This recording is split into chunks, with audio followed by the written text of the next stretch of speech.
자, 그러면 1강부터 시작을 해보도록 하겠습니다. 이 1강에서는요, 치과 영어 소통의 기초라는 주제로 3가지 정도 한번 살펴보려고 하는데요. 첫 번째는 일상에서 쓰는 그 영어와 치과 영어의 그 차이점에 대해서 이야기를 해볼 거예요. 우리가 쓰는 영어가 다 똑같은 영어가 아니고 치과에서 쓰는 영어는 분명 다른데 과연 일반적으로 쓰는 영어와 어떤 점이 다른지에 대해서 짚어보고요. 또 우리 영어를 쓰는 데 있어서 가장 기본적으로 환자를 부르거나 할 때 이 호칭에 대해서 많이 어려워들 하시더라고요. 그래서 이 명확한 호칭을 쓰는 방법에 대해서도 제가 짚고 넘어가려고 합니다.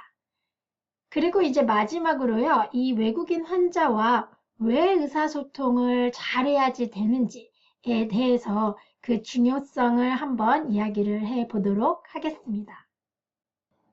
치과에서 외국인 환자와 영어로 한 번쯤 대화를 해보신 분들은 공통적으로 느끼는 감정이 있을 거예요.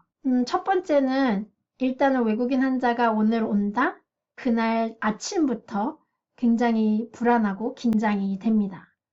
그리고 외국인 환자가 오기 전부터 어떻게 말할지에 대해서 부지런한 분들은 공부를 하면서도 계속적으로 너무 하기 싫다, 힘들다 이런 생각을 많이 하실 거예요. 외국인 환자가 왔어요. 그리고 환자한테 이야기를 하고 싶은데 일단은 머릿속으로 하고 싶은 말은 굉장히 많은데 입을 열면 아무래도 무슨 말을 어떻게 해야 될지 이 순서도 잡히지가 않는 거예요. 그러다 보니 조금이나마 더 영어를 할 수 있는 다른 사람을 데려와서 대화를 할 수 있게끔 할 겁니다. 그래서 이렇게 대화하는 걸 옆에서 듣고 있다 보면 굉장히 쉬운 영어로만 대화를 하고 있어요. 저 정도면 나도 할 수 있겠는데 라는 생각을 옆에서 합니다. 처음에는 하지도 않았으면서, 그쵸? 그리고 이제 외국인 환자들이 이렇게 와서 나한테 뭔가 물어본다. 일단은 긴장이 많이 되죠. 저게 어디로 숨고 싶은 생각이 많이 들 겁니다. 그리고 어떠한 이야기를 했을 때 과연 내가 말한 게 정확할까에 대한 의문도 굉장히 많이 하실 거예요. 이렇게 우리가 외국인 환자와 영어로 대화할 때 많은 어려움을 겪는데요. 대부분은 언어적 그리고 문화적, 심리적 요인에 기인을 합니다. 근데 이런 문제점들을요, 그냥 생각 안 하고 넘어가는 게 아니라 제대로 치과 영어를 하고 싶다, 외국인 환자와 대화를 하고 싶다면 이런 문제점을 하나하나 이해하는 것은 중요해요. 왜냐하면 이런 문제점을 바탕으로 여러분들이 어떻게 효과적으로 의사소통을 할 수 있는지에 대해서 공부를 해야지 되니까요. 그래서 첫 번째 우리가 공통적으로 많이 겪는 문제에 대해서 먼저 이야기를 한다면 그건 바로 언어의 장벽입니다. 이 언어의 차이가 굉장히 우리를 작게 만드는데요.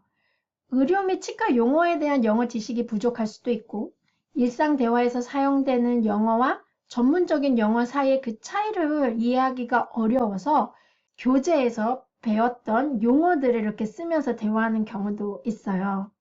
그러다 보면 환자도 이해할 수가 없고 정확한 진단 정보나 또는 치료 계획에 대해서 설명하는 게 점점점 더 어렵게 됩니다. 두 번째는요, 문화적 차이예요. 문화적 배경이 다른 환자와 의사소통을 할 때 그들의 가치관, 의사소통 스타일, 그리고 기대치를 이해하는 것은 정말 쉽지가 않습니다. 직접적인 의사소통 방식이나 개인의 사생활에 대한 인식이 문화에 따라 크게 달라질 수 있어요. 그러다 보니 우리는 이 대화가 제대로 안 되면 몸짓, 표정, 눈맞춤과 같은 비언어적인 신호에 의존할 수밖에 없는데요. 근데 이 비언어적 신호도요, 나라마다 조금씩 다르게 해석이 될 수가 있습니다. 그래서 잘못 해석하면 오해가 생기고 의사소통이 효과적으로 되지 않을 수가 있겠죠. 세 번째는 청자의 의도와 감정 이해하기예요.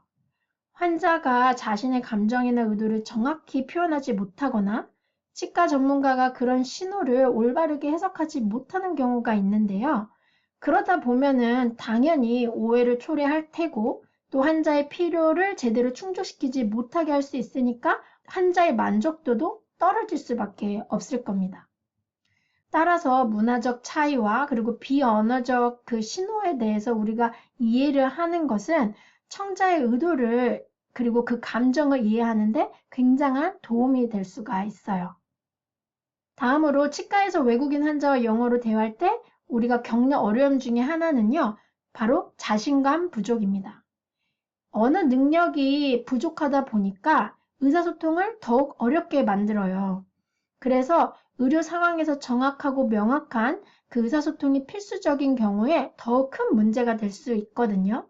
그리고 우리가 계속 말하는 데 있어서 제대로 말하지 못한다는 이 불안감이 있으니까 그것을 환자 앞에서 그대로 표현이 될 수가 있습니다.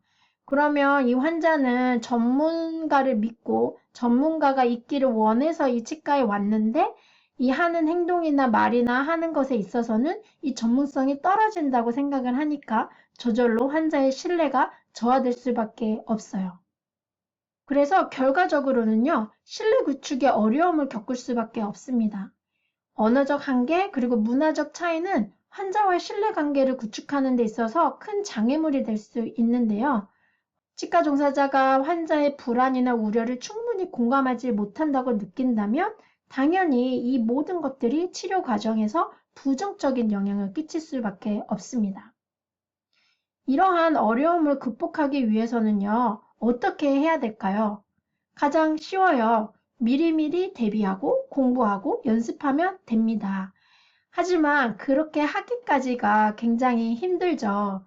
또 우리가 매일마다 외국인 환자와 대화를 해야 된다? 그러면 굉장히 열심히 공부를 하고 연습을 해서 준비를 하면 되는데 어쩌다가 오는 외국인 환자를 위해서 영어 공부를 해야 된다라는 경우에는 동기부여가 사실 덜 될 수도 있어요. 하지만 제가 생각할 때 치과 전문가로서 우리가 환자들이 치료를 편안하게 할 수 있게끔 노력하는 거. 그게 한국인이든 다른 사람이든지 간에 조금 더 우리가 더 공부를 해서 발전시킬 수 있는데 도움이 될 수 있다면 그러한 부분들을 지속적으로 갈고 닦는 것 또한 우리의 의무이지 않을까 싶습니다. 그래서 언어 능력, 영어 능력을 향상시키고 문화적 차이를 인식하고 또 비언어적 의사소통의 중요성을 이해를 하다 보면 환자와의 신뢰를 구축하는데 굉장한 도움이 많이 될 거예요. 그러면 이러한 맥락에서요, 우리가 일단은 일반 영어와 치과 영어의 차이점을 아는 것이 굉장히 중요합니다.